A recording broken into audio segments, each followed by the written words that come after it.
You walk into your local bank branch. You're just a regular customer, a face in the crowd.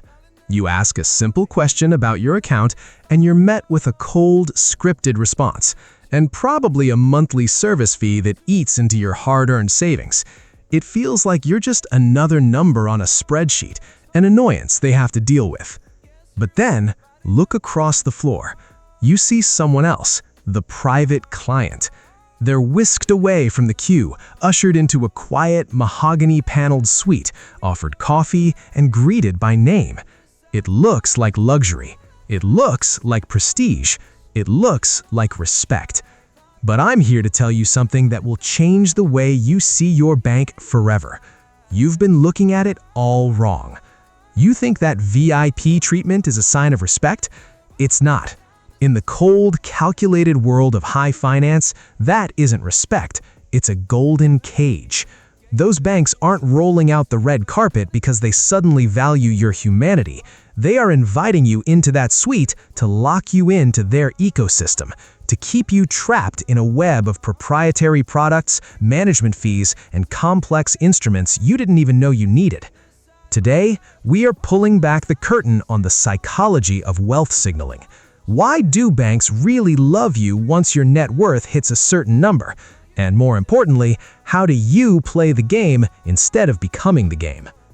To understand why banks are suddenly so interested in your financial life, we need to talk about a concept that drives almost every premium financial product on the market today: wealth signaling. Think back to that video I mentioned earlier, the one detailing how banks roll out the red carpet once your net worth hits 6 or 7 figures. It paints a picture of prestige, doesn't it? But if you look at the structure of these premium products, like the Amex Platinum or the Chase Sapphire Reserve, you'll notice a very deliberate pattern. They aren't just cards, they are badges of belonging. When you hold a card with a heavy metal core, you aren't just carrying a tool for transactions, you are carrying a signal. You are signaling to the world, and more importantly to yourself, that you have arrived. But here is the trap. These banks know exactly how our brains are wired. They leverage what behavioral psychologists call social proof. When you see your peers flashing a specific card at a high-end lounge, your brain doesn't just see a piece of plastic, it sees a ticket to a tribe. And the moment you feel the need to join that tribe, you've lost the battle of objective financial management. Now, why do they charge you hundreds of dollars in annual fees just to give you access to airport lounges, concierge services, and hotel upgrades? Is it because they are generous? Hardly. It's because of a strategy we call the lock-in effect. Once you start using these premium services, you begin to anchor your lifestyle to them. You justify the high annual fee by telling yourself, well, I got a free hotel upgrade, so the card paid for itself. But be honest with yourself.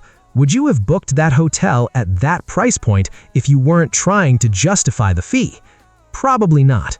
The bank has successfully shifted your focus. You are no longer looking at your total net worth growth, you are looking at how to extract value from their perks.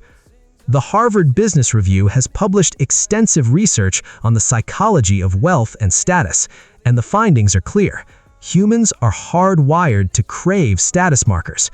We are social animals. We seek validation through our consumption. The banking industry doesn't just manage your money, they manage your ego. By creating these tiered levels of service, they create a ladder of ambition. They want you to believe that the next level up, the private client status, the wealth management invitation, is the ultimate proof of your success. But let's connect the dots. The higher the tier, the more integrated your life becomes with theirs. If your credit cards are with them, your checking account is with them, and your investments are managed by them, the switching cost of leaving becomes astronomical. You don't just lose a bank, you lose your status, your network, and your dedicated relationship manager. That is the golden cage.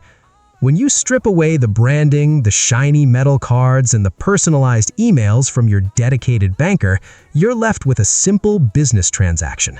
The bank is providing a service, and you are providing them with a steady stream of revenue, either through the fees you pay or the interest you accrue because you are subconsciously spending more to maintain that status.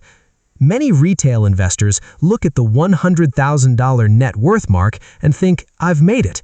They see the banks approaching them, offering fee waivers and lower loan rates, and they think they've won. But from the bank's perspective, this is the most critical stage of the life cycle.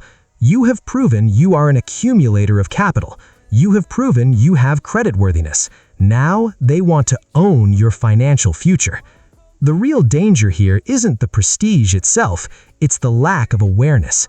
If you enter into these premium relationships for the right reasons, to leverage actual utility and lower your cost of capital, that's a smart move. But if you are entering them because you want to be treated differently, because you want the feeling of being a valued client, then you are falling for the oldest trick in the financial book. You are paying for a service that is designed to keep you spending, not keep you growing.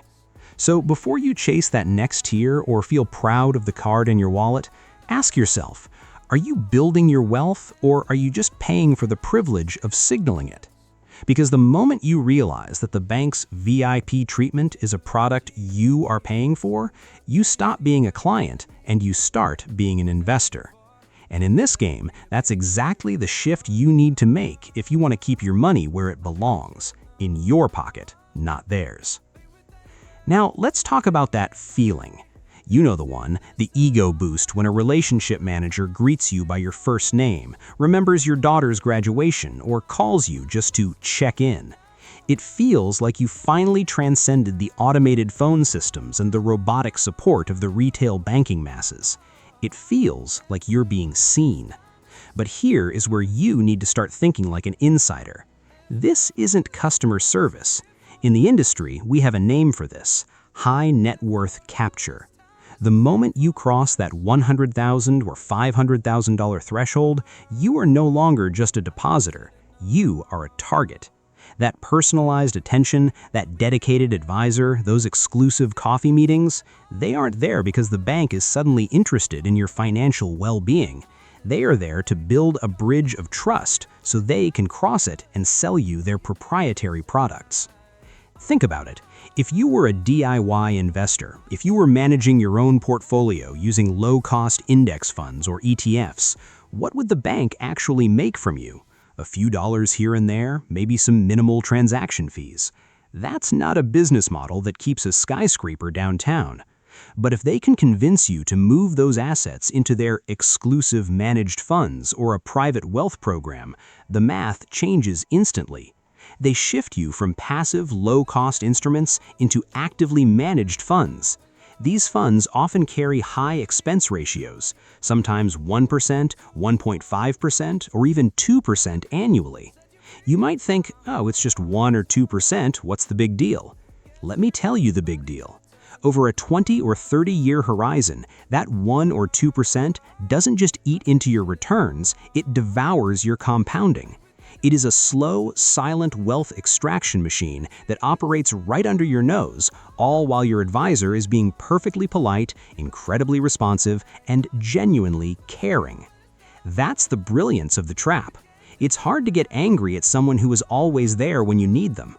It's hard to question the performance of an actively managed fund when your advisor is showing you fancy reports and quarterly performance reviews that look professional and detailed. They are banking on your loyalty being bought with convenience. But ask yourself, is that personalized advice actually outperforming the broad market? More often than not, the answer is a hard no. The vast majority of actively managed funds fail to beat the benchmark index over the long term, especially once you account for those hidden management fees. You see, the bank is playing a long game. They know that if you stay within their ecosystem, the compounding power of your money becomes their engine. They are essentially betting that you won't do the math. They are betting that you value the feeling of status, the feeling of being in the private client club, more than you value the actual dollars that are leaking out of your portfolio every single year. It's a classic case of asymmetric information. They know exactly how much they are charging you, they know exactly how those funds are structured, and they know exactly how much they stand to gain from your loyalty. You, on the other hand, are blinded by the service. You are seduced by the "we'll take care of it for you" narrative. And don't get me wrong, I'm not saying that all financial advice is bad. There are honest, fee-only fiduciaries out there who genuinely put your interest first. But when you are dealing with a large-scale bank's internal wealth management division, you have to ask yourself one blunt question. Am I paying for advice, or am I paying for a sales channel? The truth is, when you're at the level where banks start calling you, they are rarely incentivized to tell you, hey, just buy a total market ETF and don't pay me a dime to manage it. That doesn't fit the quota. That doesn't keep the lights on in that mahogany-paneled suite. So next time you get that check-in call, try a little experiment. Ask them, what is the total expense ratio of the fund you're recommending, and how does that compare to a low-cost passive index fund? Watch how quickly that warm, friendly conversation turns into technical jargon designed to shut down the discussion. They are capturing your net worth 1 basis point at a time. And if you're not paying attention, you're just financing their quarterly bonuses while you think you're getting the red carpet treatment. It's time to stop looking at the service and start looking at the math. Because the math is the only thing that truly cares about your financial future. But there's a deeper layer to this game, one that has nothing to do with interest rates or fund performance. It's about something far more primal: tribalism. Why do the wealthy, or those who desperately want to be, seem to congregate in the same exclusive circles? It's not just about sharing investment tips on a golf course. It's about the psychological comfort of belonging to a tribe. Financial institutions have mastered the art of selling community as a premium feature. They know that when you are part of a private client group, you aren't just a bank customer anymore. You are a member of an elite tier. You are in the club. When you feel like you belong to a successful tribe, your brain does something fascinating. It releases dopamine. It's the same biological reward system that our ancestors used when they found safety within their clan. In the modern world, the bank simply repackages this biological drive. They create exclusive events, offer access to VIP networking, and curate environments where you feel like you're surrounded by people like you. And here's the kicker. The more exclusive the experience, the higher the status you feel, and the less likely you are to question the math. We've all seen the reports, the flashy financial brochures showing happy, well-dressed people clinking glasses at an invitation-only dinner. It's designed to make you feel like you've made it. But look beneath the surface. Does the location of that dinner or the exclusivity of that network actually improve your portfolio's alpha? Does it protect your capital against the next market downturn? Absolutely not. In fact, it's often the opposite. These community experiences are simply the packaging for high-cost products that rely on your emotional commitment to the tribe to keep you from leaving. True wealth, the kind that survives generations and weatherproofs your life, rarely comes from being the most exclusive member of a bank's ecosystem. It comes from the boring, unglamorous work of capital preservation. Think about the world's most successful investors. Are they spending their afternoons in exclusive bank-sponsored lounges trying to impress their wealth manager? Or are they quietly, diligently ensuring that their cost of capital is as low as possible and that their asset allocation is optimized for growth, not just for status? The reality is that your bank would rather sell you a lifestyle of success than a strategy for wealth. Because a lifestyle is something you consume, it's fleeting, it's expensive, and it requires you to keep paying for the privilege. True wealth, however, is what you hold on to. When you strip away the dopamine hit of feeling important, you realize that the most successful financial moves are often the most invisible ones. Keeping your expenses low, avoiding high-fee managed funds, and refusing to pay for status-based services. These aren't things that get you an invite to a VIP gala, but they are the things that actually build your net worth. We have to stop equating expensive service with high-value results. Your brain will constantly pull you toward the tribal signaling. It wants the comfort of the club, the recognition of the staff, and the feeling that you finally crossed the threshold into the elite. But as an investor, your job is to keep your brain in check. You have to be willing to be the person who doesn't need the private client label to know you're on the right path. The most successful people I've studied aren't the ones looking for a bank to tell them they're special. They are the ones who have decoupled their financial strategy from their social ego. They realize that they don't need the bank's community to validate their success. They are building their own fortress of capital, brick by brick, without paying the status tax that the industry relies on to sustain those mahogany-paneled suites. So ask yourself, are you investing in your future, or are you investing in a performance? Because at the end of the day, the market doesn't care about your VIP status, your networking events, or your sense of belonging. The market only cares about one thing, the efficiency of your capital. Don't let your ego be the most expensive line item on your balance sheet. The tribe might be comfortable, but financial independence? That is found when you're finally brave enough to walk your own path, regardless of whether or not anyone is calling you by your first name at the front door. At the end of the day, remember this: a bank is a partner, not your friend. They are a multi-billion-dollar institution built on the principle of profit maximization, not on your personal success or your ego.